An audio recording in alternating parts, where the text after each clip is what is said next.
Okay. Okay. So we're at the Bitcoin and Blockchain conference in Stockholm. I'm Simon White, been involved with Bitcoin since 2011, and I'm here with Gabriel Desir. You are... I am the co-founder and general manager of Adel Ecosystem Limited. So what is Adel Ecosystem Limited? So Adel, we are a incubator for blockchain innovation, which means that we want to incubate projects in this sphere of blockchain. We think it's a good opportunity right now because there's such an explosion of projects that are coming out of blockchain, and we want to be at the center of that from an idea incubation and execution aspect of bringing these projects to life. So we want to participate. So Gabriel just spoke for about 20 minutes about the idea incubation process. So you basically plan on soliciting ideas from a community, and you've also taken some investment from a community, and then you have the community ideas and the community investment, and this somehow works together and you hopefully incubate some successful businesses. Is that correct? Yeah, that's right. So what we're doing is that we've created a three-stage process, and it's really a combination of people, process, and technology.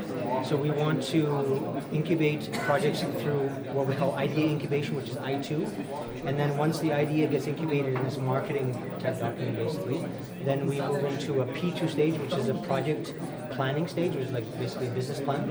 And then the community incubates that document and that whole planning process, and then they go for a vote and decide whether they want to have that as a community project or a group project with just a select number of community members. And then if they like the project, then it goes to execution stage, and then we launch the project. Great. So the community, to become a member of the community, you had to partake in your initial coin offering, which was in May, am I correct? That's right, yeah. So we raised €1 million in our initial coin offering in the month of May, and we had about 130 members and 160 stakeholders. And the difference between a stakeholder and a member is that a member had to invest more than one Bitcoin or contribute to the ICO with more than one Bitcoin.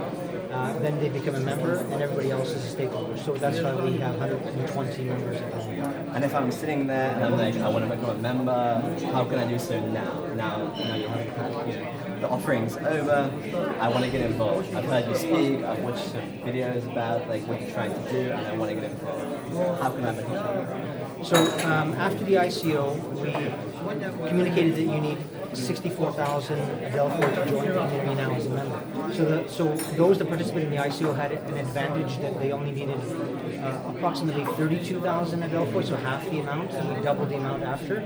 So it was an incentive so that people that wanted to do the ICO, to get early. So you can, or members or stakeholders can buy the Adel coin on 4 different exchanges right now, on the NXT Asset Exchange, the Stocks.exchange, CryptoDAO, and also CSEX. And we want to get on other exchanges at the moment, but those are the 4 that we have right now. So if I get on to CSEX, I buy 64,000 Adelphoi, I can become a member. I'm going to have access to a back end. How am I going to communicate with you and the members? Right, so we've set up a private channel for members to communicate. At the moment, we're developing what we're calling a collaborative module, which is going to be ultimately the module that's going to be used in order to incubate these projects. We're going to use a wiki process for them.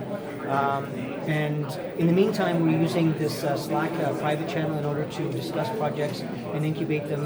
And only members are allowed to join this private channel. And then once we have this collaboration module developed, sometime in early Q4 we'll release it. Then we're going to move everybody from the Slack channel to this collaborative module, which will be accessible from our website.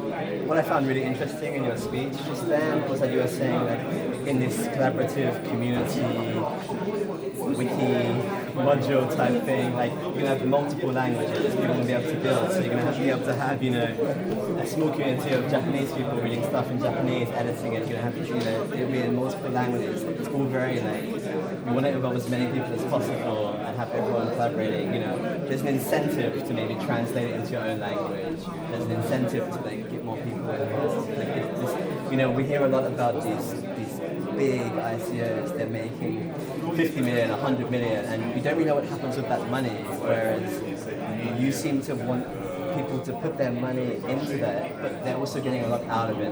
This community aspect is something which you don't normally hear. You have these headline grabbing 50 million, 100 million, you don't hear. We want people to get involved.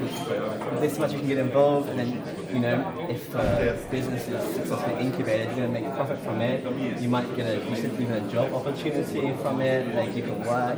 You don't just work in the whole development process, but there's just, there's really a lot of opportunity here, right? Well, this the whole thing is that we really want to build a viable business using blockchain.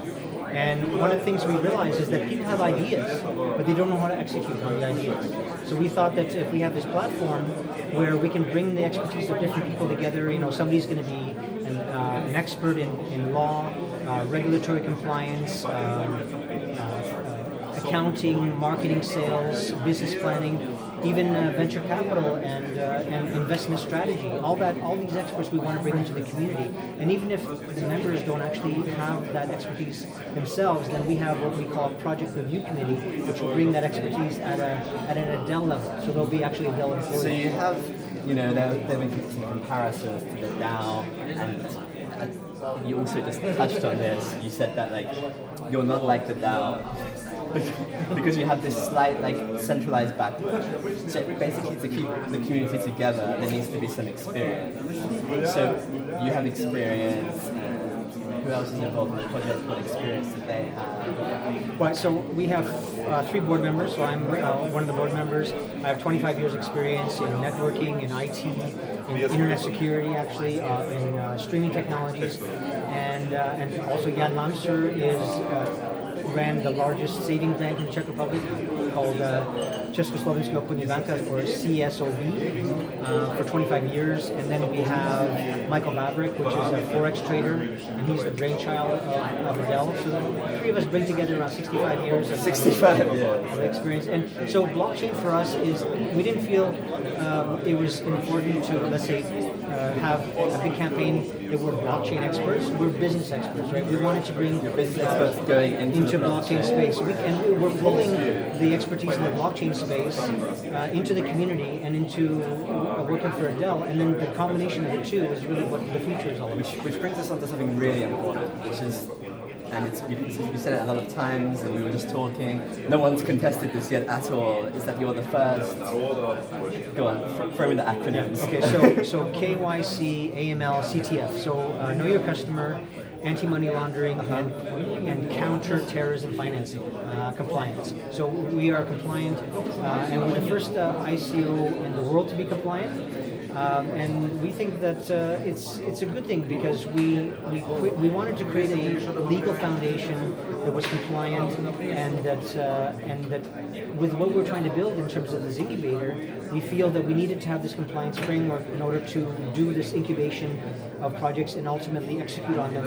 And since the members are going to be participating in that execution, they need to be known within this regulatory framework. So we could have done it after the ICO and it would have been harder, but if we do it during the ICO, then we have the groundwork already set. Yeah, because it seems everyone had the idea, everyone tried to solicit as much money as possible, especially on the Ethereum blockchain, where ICOs at the moment. And then an afterthought, like, oh, was it legal what we just did? And for example, during your first ICO, customers, investors from the United States weren't actually allowed at all, because I guess your lawyers informed you that it's just not allowed. So there are some, like, so you can say there's some realities that you're bringing from the business world here, which, you know, maybe some people who are very enthusiastic about the blockchain space haven't actually thought of. You guys are coming in with your experience in the business world, and like, wait a second, let's make sure everything is above hand. And we know what happened with the DAO before. So, like, there's security in your experience. I think there's some security there, but also from the standpoint of the fact that, okay, we raised €1 million.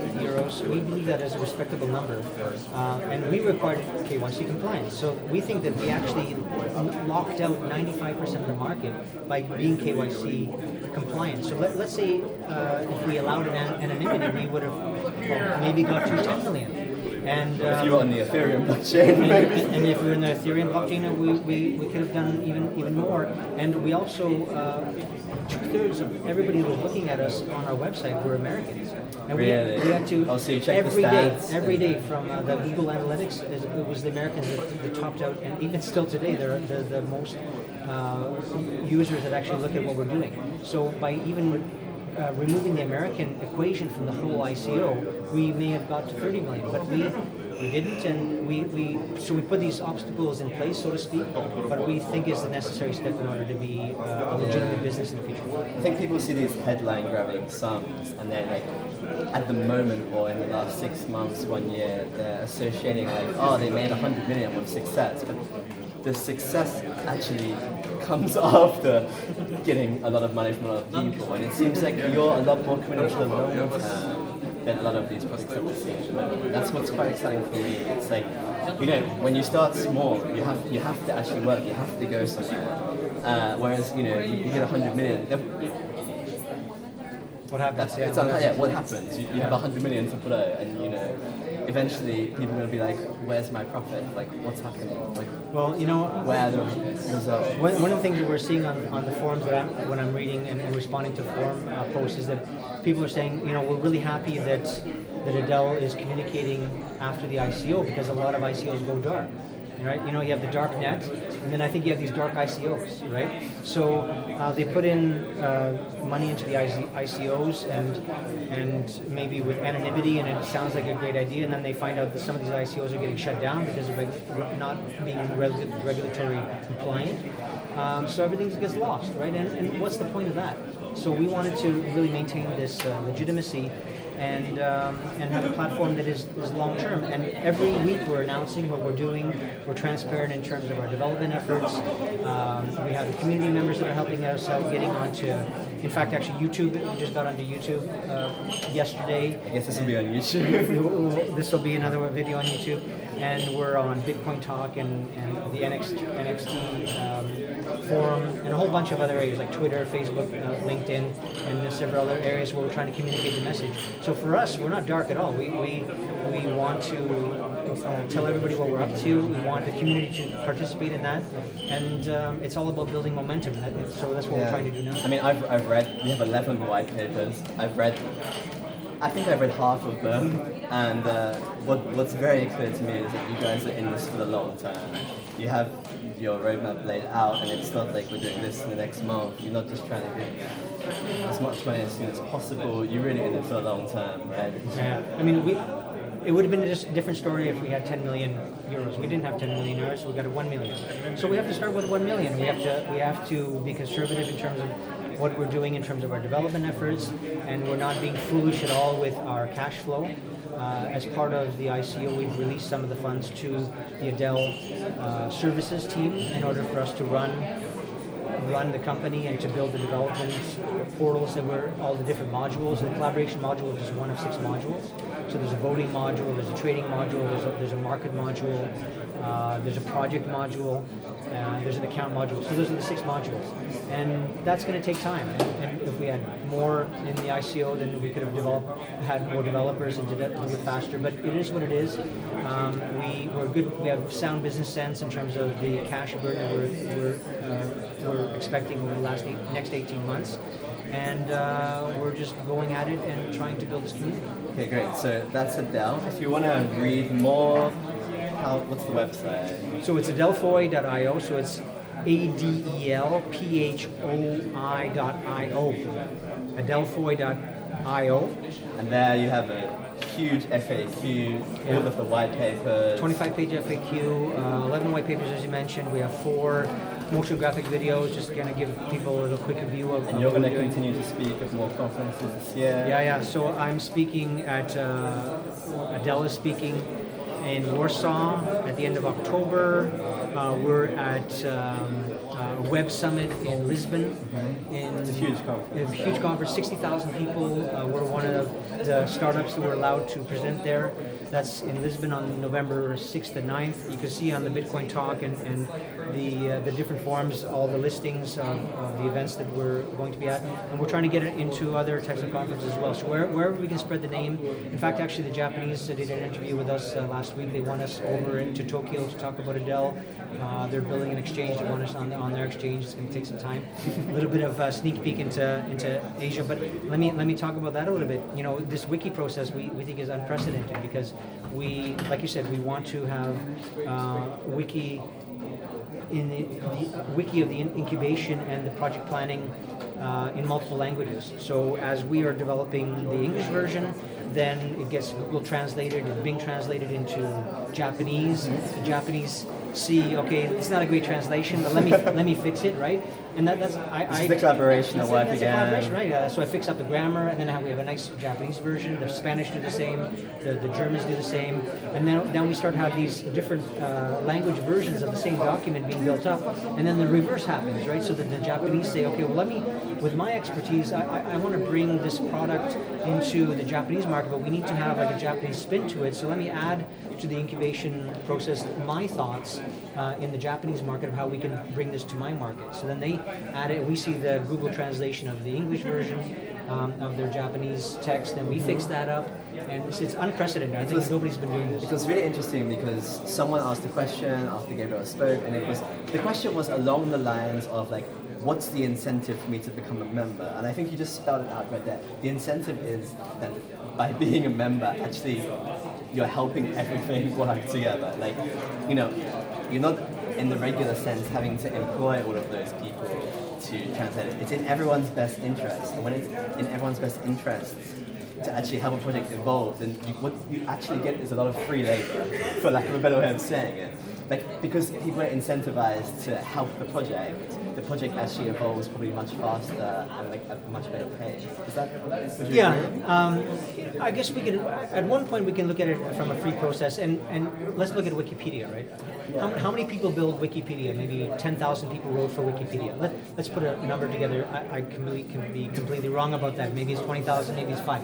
But it is somehow more than number. Others as well. Yeah. But how many millions of people read Wikipedia as a resource? I mean, it is unprecedented from a resource perspective. So we expect the same thing to happen. There's going to be readers and there's going to be writers. Right? The readers are some of them will be observers to how the process gets built out, and maybe some of those readers will become writers. Right? Some readers will never be writers, and they'll just be speculative and say, okay, I'm just waiting for this project to launch so I can participate in the execution stage. Right? Other people will say, you know, I really want to incubate this idea because I'm the innovator or I like the innovation, so I want to participate in it, and I see an employment opportunity after. Yeah, maybe someone has programming skills or marketing skills, and they can get involved. Yeah, I mean, by the free labor, what I meant is, you know, people help out of the community, but you know, there is a reward eventually. Yeah. I mean, the reward comes. They can see the reward might be somewhere in the future. They're not getting anything now. Yeah. And that's the thing is that this is not an open market in terms of the execution part of the project. Only the members will be able to participate in the execution of these projects. So it's not like all the effort is done in this incubator and then it goes to the market and anybody can participate in the execution. Only the members can. So there's kind of that closed user group that actually will then benefit from the work that they put into it. Great. I think we covered a lot, no? I think it's great. Yeah. Okay, that was Gabriel Dussel, Adel. Simon White, thanks for your time. Cheers. Good talk. Thanks. Take care. I mean...